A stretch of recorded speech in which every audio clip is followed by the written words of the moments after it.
Hey YouTubers, I'm new to this, so don't criticize me. So I'm gonna get to it. The reason I decided to make some videos is because a lot of you inspired me to want to do this. Plus everyone likes to know they're not alone when they're going through their problems. One thing I'm going to talk about is living with generalized anxiety disorder with panic attacks for over half of my life. And I'm also going to talk about how I am tapering myself off Klonopin.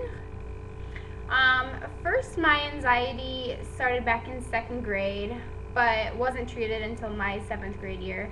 My mom at the time wasn't familiar with what anxiety was, so she thought I was acting out at the time. So,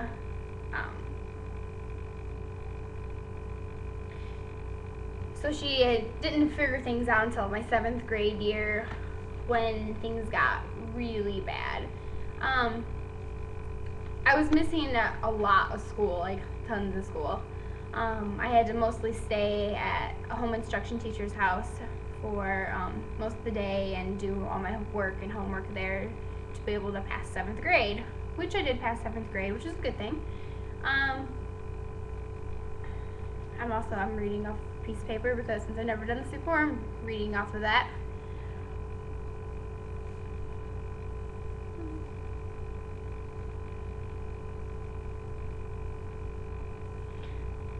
Some of the things that I worry about is pretty much like everything from heart attacks to passing out to dying. I fear things like heights, traveling to far places, busy streets, let's just say everything under the sun I worry about.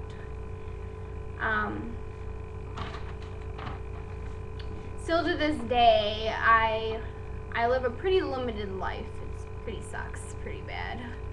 I refuse to get on planes or roller coasters for the heights too big, too high up in the sky. For the fear of dying, first of all, and plus all those people in the airplanes, and yeah, too much. Driving faraway places, I avoid. Expressways, I hate expressways. I don't like driving next to a semi-truck. So I'm queen of the back roads, that's what people call me. I know the back roads of where I live, and I can get about anywhere on them. If I walk around the mall, I need like a shopping cart. I usually rent one at our mall. We can rent them. And I'll rent them. That's my easy way of getting through the mall, is if I have something to hang on to and push around. I don't know. It's just all in my head. But hey, it works for me. I hate being around large groups of people, and it's almost like they're all staring at me, and like I fear something will happen to me and they'll all like crowd me. I hate hospitals. The smell is just weird to me. I also fear change. I don't like change. This house I'm in right now, I've lived in my whole entire life. So my mom's the one that moved out, I'm the one that kept the house. So, you know, change is a big deal to me. I don't like change. A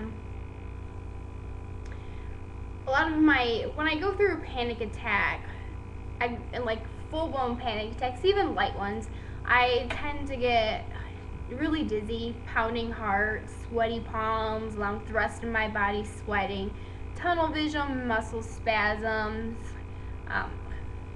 all of the normal crazy, well, I can't even say normal because they're definitely not normal. But to this day, with so many people having anxiety disorder, I guess it's what, normal. But anyways, let's see. But once I got diagnosed in 7th grade, they diagnosed me as severe generalized anxiety disorder with panic attacks and depression. I was obviously depressed at the time because you know, when you're in 7th grade, you've had it since 2nd grade, who wouldn't be depressed to have this crazy feeling that they're dying every second?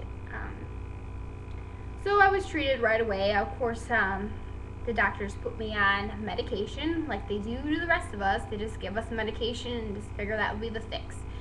That's how they make their money, I guess. Let's see. I went from doctor to doctor. I've been to tons of doctors, and I've been on tons of different meds. Some of the meds I've been on are Buspar, Wellbutrin, Zoloft, Ativan, Remeron, Celexa, Cymbalta, Lexapro, Klonopin, Paxil, and Risperol. Risperol was a crazy one. That's actually an antipsychotic, but my doctor put me on it to so-called help me with my thoughts or something, but I got off that really quickly. That actually had more side effects and benefits to it. And a lot of people that don't have this disorder don't really understand it. It's kind of hard to talk to my friends about it. They hate it, actually. A lot of my friends hate it when I talk about it. They're like, just shut up already and get over it. It's all in your head. Well, that's a lot easier said than done. And a lot of you that are watching this or will watch this can sympathize with me there if you deal with what I deal with every day. But that's only half of it. But now I only take the Lexapro and the Klonopin. I take 35 milligrams of Lexapro, and I was on 2 milligrams of Klonopin, but now I got myself on 1 milligram of Klonopin.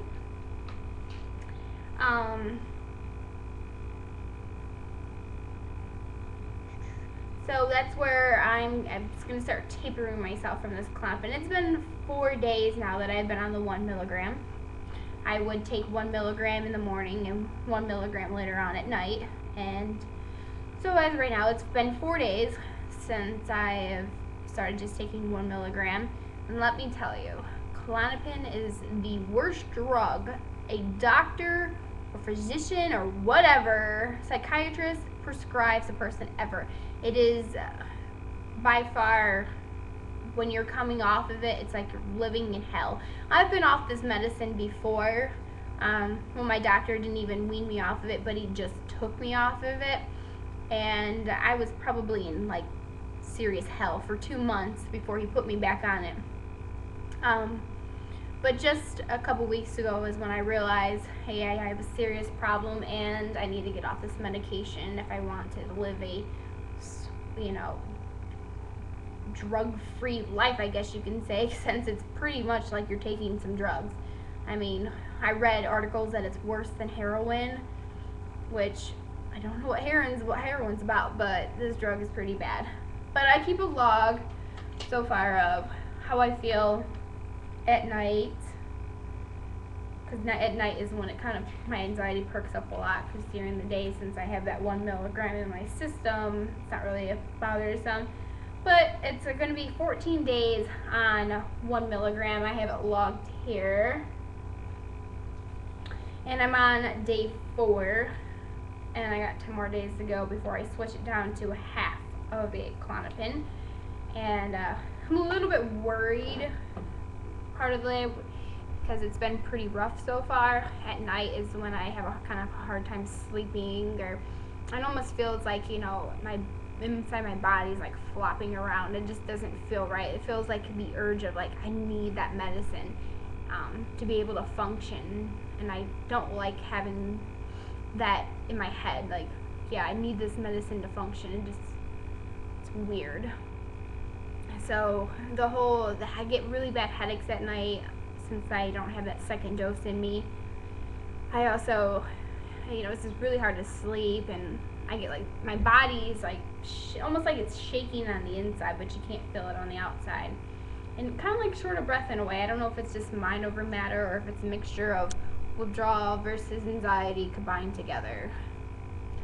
But I'm going to continue to video record my journey through tapering off Klonopin.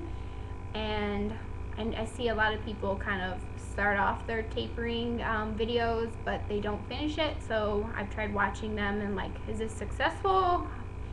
And I'm going to continue to go down and, video record my tapering off of it, and talk about the symptoms that I'm going through as coming off of it, and hopefully by March I will be totally off of this crazy drug.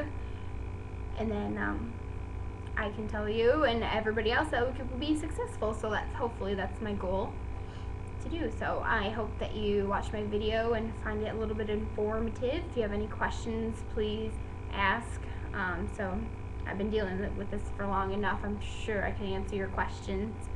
Alright guys, I'll see you on my next video.